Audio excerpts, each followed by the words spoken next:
RJ media live में आप सभी का स्वागत है। आज हम आए हैं राज्य के पूर्व मुख्यमंत्री अर्जुन मुंडा के आवास पे। उनसे दीपावली, घाटशिला चुनाव, बिहार चुनाव और मिश्रित प्रतिक्रिया उनसे उनके व्यस्ततम समय से निकाल कर उन्होंने हम लोग के साथ बात करने का समय दिया, जहां राज्य के पूर्व मुख्यमंत्री के पास समय निकालकर इनसे कुछ मिश्रित मुद्दों पर चर्चा करेंगे। हालांकि काली पूजा के बाद इनके यहाँ जो महाप्रसाद होता है उसमें ज़्यादा व्यस्त है, फिर भी उस बीच में समय निकालकर हम लोग के लिए बात करने के लिए उपलब्ध हुए हैं। अर्जुन मुंडा जी का बहुत बहुत धन्यवाद। हम लोग संक्षिप्त में आपसे जानना चाहेंगे कि घाटशिला वाले चुनाव में आपकी क्या भूमिका रहेगी? देखिए, व्यक्ति की भूमिका से ज़्यादा पार्टी की भूमिका, जब पार्टी कार्यकर्ता होती है और पार्टी के कार्यकर्ता के नाते स्वाभाविक रूप से लोग वहाँ कार्य में लगे हैं। जहाँ जिसकी आवश्यकता पड़ती है उस हिसाब से लोग सक्रिय रहते हैं और अपना काम करते हैं। अभी बिहार का चुनाव है और आम चुनाव हो रहा है। बिहार में कई स्थानों पर हमें जाना है जी।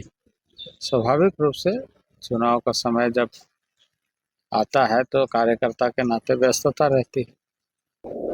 दो चीज़ों पे हम लोग थोड़ा सा जानना चाहेंगे कि आपके जो अनुभव के आधार पे, राजनीतिक अनुभव आपका काफ़ी ज़्यादा है, ये घाटशिला चुनाव त्रिकोणीय होगा या सीधा फाइट है? देखिए, अभी इस संदर्भ में मैं कुछ कहने की स्थिति में भी नहीं और कहना भी नहीं चाहिए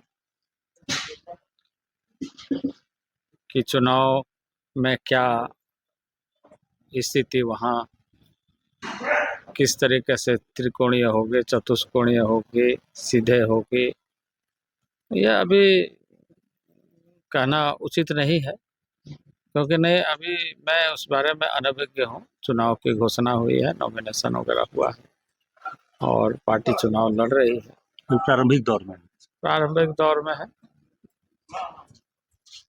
बिहार चुनाव के लिए आपको क्या लगता है? बिहार चुनाव में फिर से वहाँ एनडीए को लोग चुनेंगे। अच्छी बढ़त बनी हुई है क्योंकि सरकार ने वहाँ पे लगातार जनता की सेवा की और जनता के बीच में काम किया। आधारभूत संरचना जो भारत सरकार के एक प्रायोरिटी रहता है, उस प्रायोरिटी को धरातल पर उतारने का काम राज्य सरकार ने बखूबी किया है। और इसलिए आप जाएंगे बिहार में तो पूरे बिहार में आधारभूत संरचना दिखती है। आपके हिसाब से या आपके अनुभव के हिसाब से क्या लगता है कि नीतीश जी रिपीट करेंगे या कोई नए मुख्यमंत्री आएंगे? देखिए, वो तो चुनाव के बाद दल तय करता है। एनडीए तो अभी ऑलरेडी हमारे मुख्यमंत्री नीतीश कुमार जी है। अब इसके बाद नीतीश कुमार जी के नेतृत्व में अगर चुनाव हम जीतते हैं तो स्वाभाविक रूप से पार्टी उसी को ध्यान में रख करके एनडीए फोरम में चर्चा करेगी। प्रशांत किशोर को किस रूप में लेते हैं? प्रशांत किशोर, देखिए, वो परिश्रम कर रहे हैं, लोगों के बीच में जा रहे हैं और ये लोकतंत्र की एक मर्यादा है, लोकतंत्र की एक विशेषता है कि हर कोई जनता के बीच में जा कर के अपनी बातों को कहे और जनता से समर्थन प्राप्त करे। तो वो भी कर रहे हैं। इसमें इस समय वो क्या प्रभाव डालेंगे नहीं डालेंगे, ये इस विषय पर मेरा कहना उचित नहीं होगा, क्योंकि यह तो मतदाता तय करेंगे कि वो कितना वोट कहाँ से प्राप्त करते हैं, कितना लोग देते हैं। दीपावली पर राज्य की जनता के लिए क्या कहना चाहेंगे? देखिए, भारत के विविध त्योहारों में से एक दीपावली का त्योहार। यदि आप देखें तो भारत का जो हैप्पीनेस इंडेक्स है इसीलिए बहुत अच्छा है, क्योंकि विविध त्योहारों के माध्यम से हम नए उत्सव के वातावरण में, चाहे वो जैसी भी परिस्थिति हो, हम उससे निकलते हैं और फिर नए संकल्पों के साथ, नई तैयारी के साथ, नई उम्मीदों के साथ प्रयत्न करते हैं। तो दीपावली भी ऐसा ही एक दीप जला करके हम आह्वान करते हैं लक्ष्मी का, और लक्ष्मी का विभिन्न रूप है। उन रूपों में हम देखते हैं अपने भविष्य को, प्रगति को, कि इस तरह के त्योहारों के माध्यम से सामाजिक सरोकारों से कैसे एक दूसरे के साथ एक कहा जाए कि समन्वय रहे और समादर हो और खुशहाली हर किसी के घर में आए, इसकी कामना करते हैं। आपका महाप्रसाद राज्य में बहुत सबसे ज्यादा चर्चित रहता है।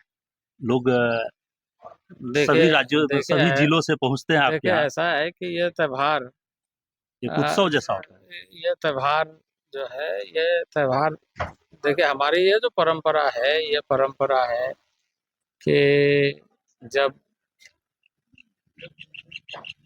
नए फसल आने का रहता है और फसल आने के क्रम में जिसका योगदान रहता है, चाहे वो गाय हो या बैल,